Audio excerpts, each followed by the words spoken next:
विजय तिलक देख रहे हैं आप लगातार नॉन स्टॉप बिना थके बिना रुके 24 घंटे एबीपी गंगा आपको पंचायत चुनावों की एक एक जानकारियां रविवार सुबह 7 बजे से दे रहा है। बिल्कुल, और मतगणना पूरी हो चुकी है और जिलेवार हम आपको बता रहे हैं कि कहां पर क्या स्थितियां हैं। पूर्वांचल की बात करते हैं, पूर्वांचल के जो और जिले हैं, गाजीपुर की बताते हैं आपको तस्वीर कि गाजीपुर में क्या हालात रहे हैं। गाजीपुर में कुल वार्ड 67 है, भाजपा केवल 6 सीट जीत पाई, सपा 9, कांग्रेस 0, बसपा 13 और अन्य ने ये बता दिया कि पार्टी जरूरी नहीं होती है, जनता व्यक्तित्व पर भरोसा करती है। और 39 सीटें आदर्श को देखिए आप, ये आंकड़ा गाजीपुर का है। इसके बाद हम बलिया की बात कर लेते हैं जल्दी से। बलिया का ये आंकड़ा है 7 सीटों पर बीजेपी, यहां समाजवादी पार्टी को 6 मिली है, तो बसपा यहां बीजेपी सपा से 1 सीट आ गई, यानी 8 सीटों पर बसपा यहां पर काबिज हो गई है। कांग्रेस का खाता खुल गया है, बस 1 मिला है लेकिन मिल गया है। वहीं आदर्श का आप जरा आंकड़ा देखिए, आदर्श पर कितना विश्वास जता है। आदर्श को 36 सीटें मिली है बलिया में।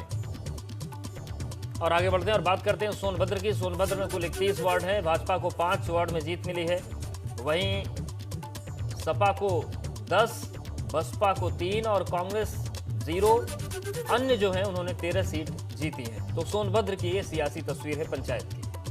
सोनभद्र के बाद अब सिद्धार्थनगर पर भी नजर डाल दीजिए। सिद्धार्थनगर का ये आंकड़ा है, बीजेपी को मिले हैं 9 सीट्स, समाजवादी पार्टी यहां पर सबसे ज्यादा सीट्स के साथ पहले पायदान पर 16 नंबर, 16 सीट समाजवादी पार्टी को मिली है सिद्धार्थनगर में। बहुजन समाजवादी पार्टी 3, कांग्रेस यहां पर 1 से ऊपर बढ़ गई, अब 3 यहां कांग्रेस को मिले, 3 सीट पर कांग्रेस काबिज हो गई है सिद्धार्थनगर में।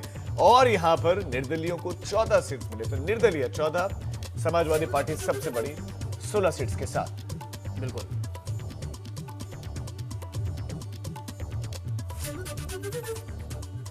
तो नीतीश का रुख कर लेते हैं। नीतीश, ये बड़े महत्वपूर्ण जिले हैं पूर्वांचल के, और जिस तरीके के समीकरण बने हैं, जिस तरीके की स्थितियां बन रही हैं, अब वो जंग शुरू हो चुकी होगी कि जिला पंचायत अध्यक्ष कैसे बनाना है। तो क्या उसकी सुगबुगाहट तेज हो गई है? तिकड़मबाजी, गणित, कूटनीति, पैसा, बल, धन सब यूज हो रहा है। अवधेश जी, ये सारी चीजें यूज हो रही हैं और अब अगली रणनीति जिला पंचायत अध्यक्ष, इसको लेकर अब कयास और इसके साथ ही पूरी रणनीति शुरू हो गई है। कौन किसके हक में जाएगा, कौन किसके पक्ष में जाएगा, इसके लिए जोड़ तोड़ के दांव लगने शुरू हो गए हैं। चूंकि तस्वीर पूरी साफ है, अब जिस तरह से निर्दलीय प्रत्याशी हैं, अगर बात करें तो भदोही की बात कर लें, इसके साथ ही अन्य जिलों की बात कर लें, और तो जो निर्दलीय प्रत्याशियों की जहां जहां जीत है वहां पर निर्दलीय प्रत्याशियों पर लोगों की जो पार्टीज हैं उनकी नज़र है। इसके साथ ही समाजवादी पार्टी के जो विजयी प्रत्याशी हैं, वो विजयी प्रत्याशी तो उनके साथ है, लेकिन अन्य जो प्रत्याशी हैं उन पर भी उनकी नज़र है कि कैसे इनको अपने खाते में ले आया जाए, अपने हक में ले आया जाए। तो अब जोड़ तोड़ की राजनीति अब शुरू हो गई है, क्योंकि ये चुनाव अहम इसलिए होता है कि धन बल का उपयोग होता है। नीतीश, इस राजनीति में जोड़ तोड़ की इस राजनीति में सबसे आगे कौन सी पार्टी दिख रही है इस वक्त? राजीव, अगर बता दें तो जोड़ तोड़ की राजनीति में कहा जाता है कि भारतीय जनता पार्टी जोड़ तोड़ की राजनीति में माहिर है।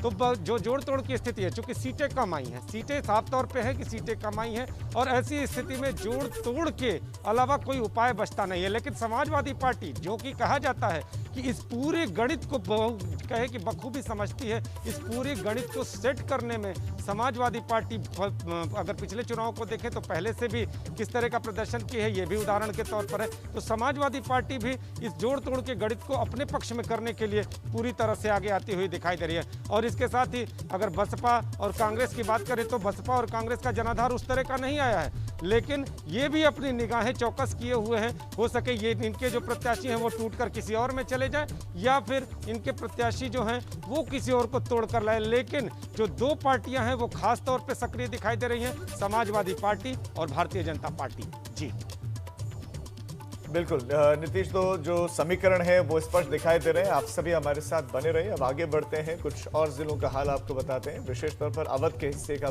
जरा जिक्र कर लेते हैं। सुल्तानपुर की बात करते हैं। यहाँ पर कुल वार्ड 45 है, भाजपा ने 3 सीटें जीती हैं, समाजवादी पार्टी 7, कांग्रेस को 2 सीटें मिली हैं, वहीं बसपा को केवल 4 सीटें मिली, और अन्य जो हैं, जो निर्दलीय हैं, उन्होंने 29 सीटें सुल्तानपुर में जीती हैं। इसमें आम आदमी पार्टी भी हिस्सा रखती है। तो ये सुल्तानपुर का आपके सामने आंकड़ा है। सुल्तानपुर में 29 आदर्श को मिले। बाराबंकी का जरा जल्दी से आपको आंकड़ा दे देते हैं। ये बाराबंकी का हल है। कुल वार्ड यहाँ पर 57 है। वार्ड की संख्या ज्यादा है तो बीजेपी 14 पर यहां सिमट गई है। समाजवादी पार्टी को सबसे ज्यादा बाराबंकी में सीट्स मिली हैं। 24 सीट्स के साथ समाजवादी पार्टी सबसे ऊपर। बहुजन समाज पार्टी को 4 मिले हैं। कांग्रेस भी यहां पर दिख रही है लेकिन सिर्फ 2 सीटों पर, जबकि निर्दलीयों की बात करें, अन्य की बात करें तो अन्य को 13 सीट्स मिली है। ये बाराबंकी का स्टेटस समाजवादी पार्टी की तरफ ज्यादा जो है लोगों का विश्वास स्पष्ट दिखा इसमें। और अब बात सीतापुर करते हैं जहां पर 79 सीटें हैं। भाजपा को 15 सीट मिली है, सपा को 15, मतलब एकदम neck to neck fight. BSP को 1, कांग्रेस को 0 और 48 निर्दलीय हैं। और यही 48 निर्दलीय तय करेंगे कि सीतापुर में किस पार्टी का जिला पंचायत अध्यक्ष होगा, क्योंकि दोनों की बराबर सीटें हैं। ऐसे में गलाकाट कंपटीशन होगा और स्थितियां यहां पर गंभीर हो सकती हैं। तो सीतापुर का ये आंकड़ा बड़ा दिलचस्प है और अध्यक्ष पद पर काबिज कौन होगा ये देखना होगा। बहराइच पर जरा नजर डाल दीजिए। यहां पर भी सीट्स की संख्या की बात करें तो 79 है कुल। बीजेपी को 16 मिली है। समाजवादी पार्टी बीजेपी से थोड़ा 4 कदम आगे यहां 20 सीट्स के साथ। बहुजन समाज पार्टी 4 सीट्स यहां पर हासिल कर पाई। कांग्रेस यहां भी खाता नहीं खोल पाई है। आदर्श को 23 सीटें, यानी कि सबसे ज्यादा यहां पर निर्दलियों पर विश्वास जताए। लेकिन यहां पर भी चुनाव बड़ा दिलचस्प होगा क्योंकि समाजवादी पार्टी के पास 20 है, निर्दलीय 23 है, बीजेपी भी यहां पर, लेकिन 16 अंकों के साथ। बहुजन समाज पार्टी भी 4 पर ही है। कांग्रेस का कोई वजूद इन आंकड़ों में नहीं है। और तो ये स्थितियां हैं बहराइच की। तो अवध क्षेत्र में कई जगहों पर कांटे की टक्कर है, लेकिन समाजवादी पार्टी हर जगह लीड करती हुई नजर आ रही है। तो ये आंकड़े आपके सामने लगातार रखे जा रहे हैं और हमारे सहयोगी भी हमारे साथ जुड़ गए हैं, लगातार बने हुए। नितिन हमारे साथ बने हुए और नीतीश वाराणसी से हमारे साथ बने हुए। नितिन, मैं आपके पास भी वही सवाल लेकर आना चाहता हूं जो नीतीश के पास पहुंचा था, जो नीतीश से पूछा गया था। क्या उस बेल्ट में भी ये जो जोड़ तोड़ की राजनीति है कि अध्यक्ष हमारी पार्टी का बन जाए किसी तरह से, क्या वो शुरू हो गया है? वो सुगबुगाहट शुरू हो गई है? और कौन सी पार्टी सबसे आगे वहां दिख रही है?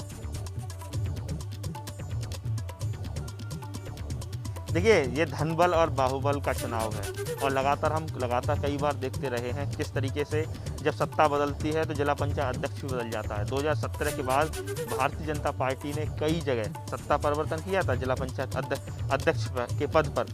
फिरोजाबाद में अमूल यादव को बैठा दिया और कोई और था।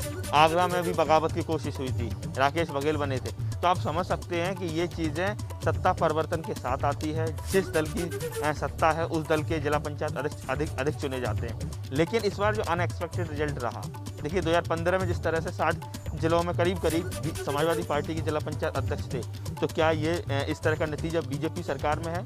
ऐसा होता नहीं दिख रहा है। सीधे 3 दर्जन सीटों पर समाजवादी पार्टी दावा करने लगी है कि सीधे हमारे ही जो समर्थित प्रत्याशी हैं उस पर हमारा जिला पंचायत अध्यक्ष होगा। कई जगह समाजवादी पार्टी ये कोशिश करेगी कि वो किसी निर्दलीय प्रत्याशी को आगे करके बीजेपी का रास्ता रोक सकें, क्योंकि नंबर गेम बीजेपी से ज़्यादा है। बीएसपी कई जिलों में अच्छा है तो वहाँ बीएसपी के जिला पंचायत अध्यक्ष बनेंगे, लेकिन बीजेपी ने भी कई जिलों में अच्छा प्रदर्शन किया है। लेकिन ओवरऑल कहा जाए, एक चीज आपके पास आना चाहता हूँ। हमने राज्यसभा के चुनाव जब हुए तो उसमें एक बड़ी दिलचस्प चीज देखी थी। क्या इस बार की बात करें, बहुजन समाज पार्टी का सपोर्ट किस तरफ जा सकता है? देखिए, बहुजन समाज स्थानीय स्तर पे चुनाव हैं, लेकिन जहां single largest party Bahujan Samaj party है, जैसे मसलन मथुरा है, मथुरा में बीएसपी के सबसे ज़्यादा प्रत्याशी हैं, गाजियाबाद में बीएसपी के सबसे ज़्यादा प्रत्याशी हैं।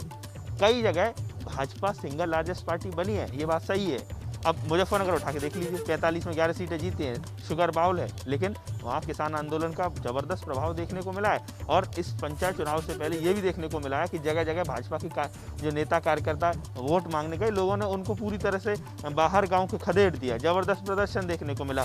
राकेश टिकैत ने कई दर्जन कहा जाए किसान पंचायत पश्चिमी उत्तर प्रदेश में की, खासकर उनका जो सबसे ज़्यादा असर उनके चुनाव का है। और किसान जो गाजीपुर बॉर्डर पर डटे रहे वो सबसे ज़्यादा पश्चिमी उत्तर प्रदेश से गए। तो पश्चिमी उत्तर प्रदेश में आप समझ सकते हैं इक्का दुक्का जिले छोड़ के बीएसपी ने कहीं लीड किया है या समाजवादी पार्टी लीड करती नजर आई है। सिंगल पार्टी लार्जेस्ट पार्टी और बीजेपी हो भी गई है, लेकिन वो किसी काम की नहीं। आप बताइए 45 में 11 सीटें हैं, तो कैसे में क्या इसको कर पाएंगे।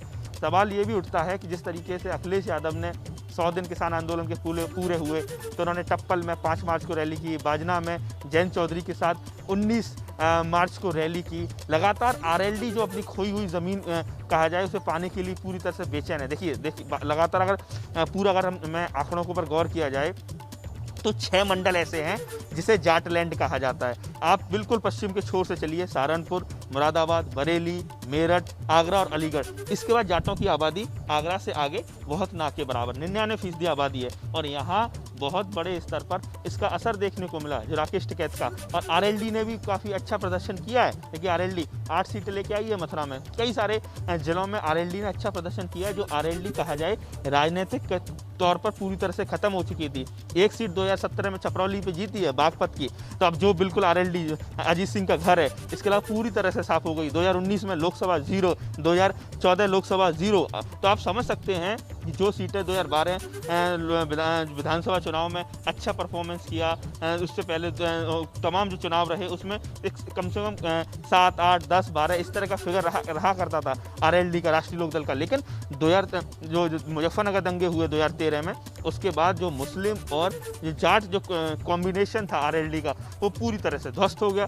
ध्वस्त होने के बाद चूंकि ये कई जगहों पर ये दोनों मतदाता 50% करीब बैठते हैं बिल्कुल, तो ऐसे में समीकरण बनते रहे, बीजेपी को मिला। जिस महामारी के दौर में प्रदेश फंसा हुआ है उसके बाद भी बहुत सारे समीकरण बने हैं और बिगड़े हैं। हमारे साथ आप दोनों बने रहिए। यहाँ पर वक्त एक छोटे से ब्रेक का है, फौरन हाजिर। विजय तिलक अब बहुत सारे लोगों का हो गया है। जिला पंचायत अध्यक्षों का विजय तिलक होना बाकी है, लेकिन इस विजय तिलक के पीछे जो सियासी दलों के लिए कहानियां हैं, कभी खुशी और कभी गम वाली है। तो पश्चिमी उत्तर प्रदेश में क्या है वो बताते हैं आपको। सबसे पहले मुजफ्फरनगर का आंकड़ा हमने आपके सामने रखा है। 13 सीटों पर कौन सी पार्टी काबिज है देख लीजिए, बीजेपी।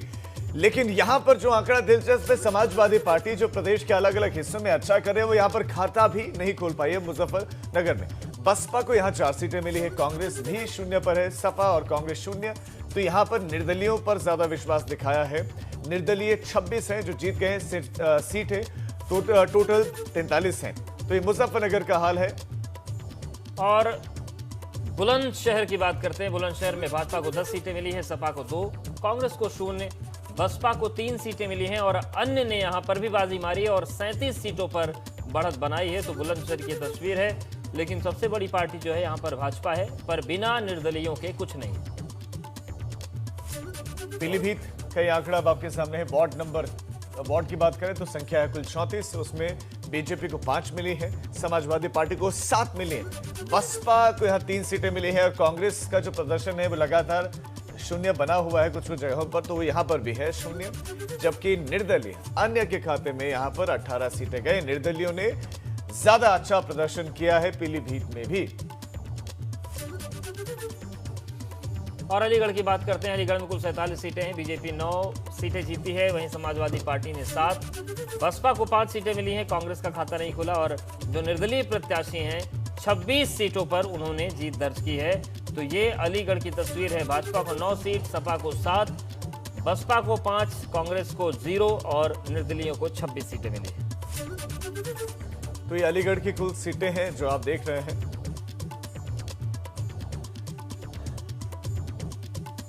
तो पश्चिमी उत्तर प्रदेश में जो अलग अलग जिले हैं उन जिलों पर क्या स्टेटस था वो आपने देखा। जल्द से बुंदेलखंड के हिस्सों के, बुंदेलखंड के जिलों का सीट वाइज हाल आपको बताते हैं।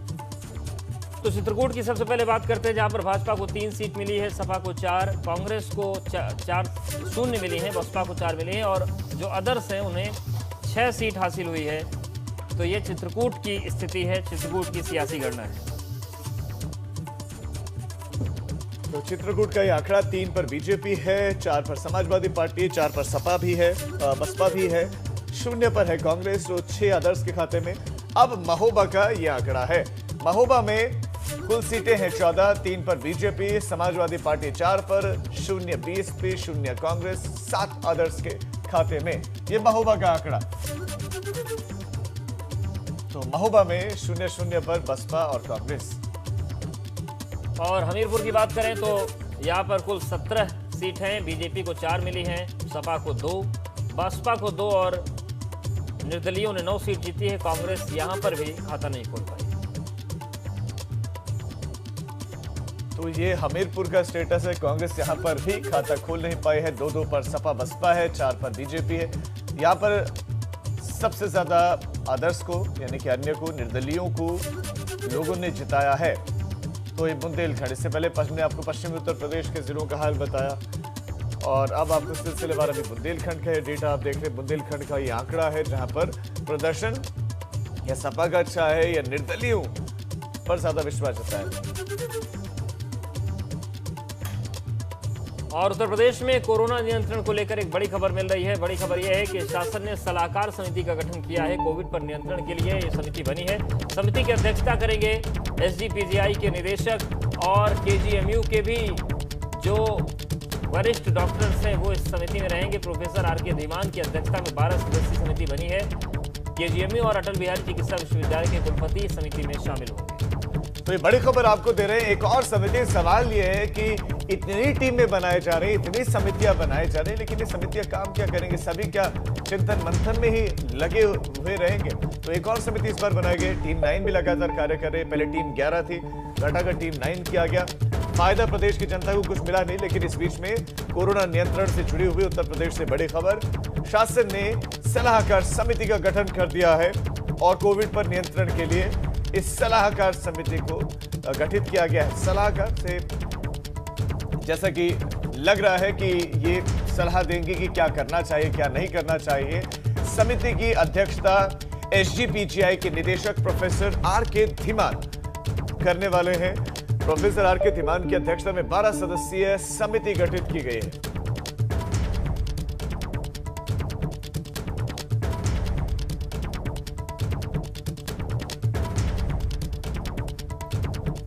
केजीएमयू और अटल बिहारी चिकित्सा विश्वविद्यालय के कुलपति समिति में शामिल हैं।